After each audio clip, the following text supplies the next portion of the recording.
ಸಂದರ್ಭದಲ್ಲಿ ಸದ್ದು ಮಾಡಿದ ಓಂ ನಮಃ ಶಿವಾಯ ನಾಮ ಝೇಂಕಾರ. ಬಾಗಲಕೋಟೆ ಜಿಲ್ಲೆಯ ಮುಧೋಳ ತಾಲೂಕಿನ ಸುಕ್ಷೇತ್ರ ಮುಗಳಕೋಡದ ಶ್ರೀ ಸಿದ್ಧಾರೂಢ ಭಾರತಿ ಆಶ್ರಮದಲ್ಲಿ ಕಳೆದ 1 ತಿಂಗಳಿನಿಂದ ಪುರುಷೋತ್ತಮ ಅಧಿಕ ಮಾಸದ ಅಂಗವಾಗಿ ನಡೆದ ಆಧ್ಯಾತ್ಮಿಕ ಚಿಂತನ ಜಗಜ್ಜನನಿಯ ಪುರಾಣ ಪಾರಾಯಣದ ಸಮಾರೋಪ ಸಮಾರಂಭ ಜರುಗಿತು. ನಾವಲಗಿಯ ಶ್ರೀಶೈಲ ಪಟ್ಟಣಶೆಟ್ಟಿ ಉಪಸ್ಥಿತರಿದ್ದರು.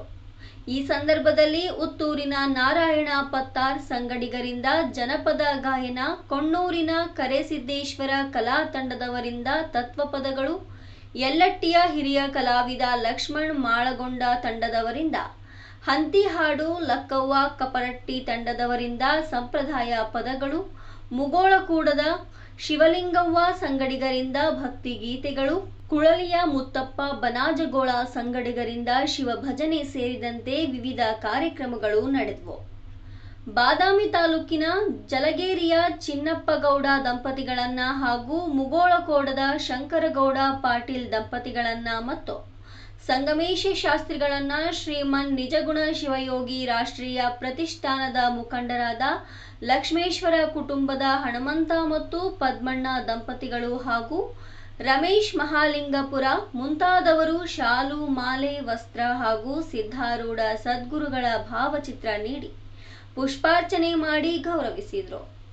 ವಿಶೇಷವಾಗಿ ಕಂದಾಯ ಇಲಾಖೆಯ ಶ್ರೀಶೈಲಗೌಡ ಪಾಟೀಲ್ ಹಾಗೂ ಸೇರಿದ್ದ ಭಕ್ತ ಸಮೂಹವು ಶರಣಬಸವ ಶಾಸ್ತ್ರಿಗಳನ್ನ ಶಾಲು ಮಾಲೆ ಹಾಕಿ ಕಾಣಿಕೆ ನೀಡಿ ಪುಷ್ಪಾರ್ಚನೆ ಮಾಡಿ ಸತ್ಕರಿಸಿದರು. ಮಹಾಲಿಂಗೇಶ್ವರ ದೇವರ ಅರ್ಚಕರು ಗುರುಪ್ರಸಾದ್ ಸ್ವಾಮೀಜಿ ಸಮ್ಮುಖತ್ವ ವಹಿಸಿದ್ರು. ಲೋಕನಾಯಕಿ ಸಾಂಸ್ಕೃತಿಕ ಸಂಸ್ಥೆಯ ಅಧ್ಯಕ್ಷೆ ಶ್ರೀಮತಿ ಎಲ್ ಶ್ಯಾಮಲಾ ಸ್ವಾಗತಿಸಿ ವಂದಿಸಿದ್ರು.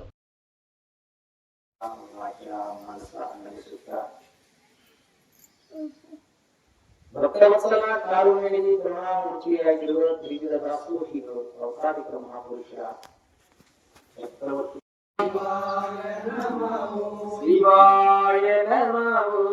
ಶಿವಾಯ ನಮಃ ಶಿವಾಯ ನಮಃ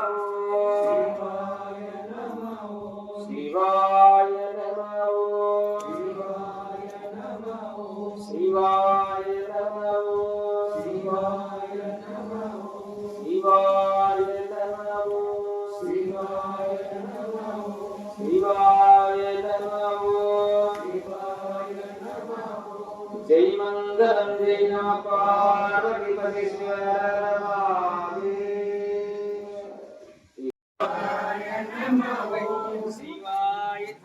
शिवाय नमः शिवाय नमः शिवाय नमः शिवाय नमः शिवाय नमः शिवाय नमः शिवाय नमः शिवाय नमः शिवाय शिवाय नमः शिवाय नमः जय मंगलम जय नमः पार्वती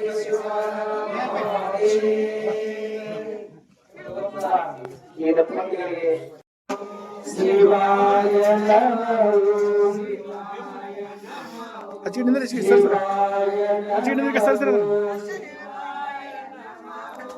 शिवाय नमः शिवाय नमः शिवाय नमः शिवाय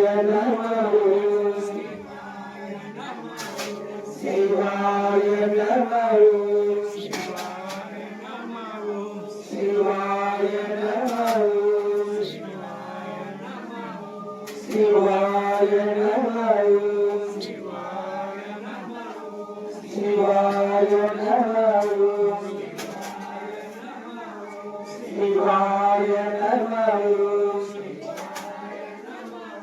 स्वामी नमः पार्वती परमेश्वर महादेव श्रीमद् जगद्गुरु सिद्धारूढ़ स्वामी महाराज की जय.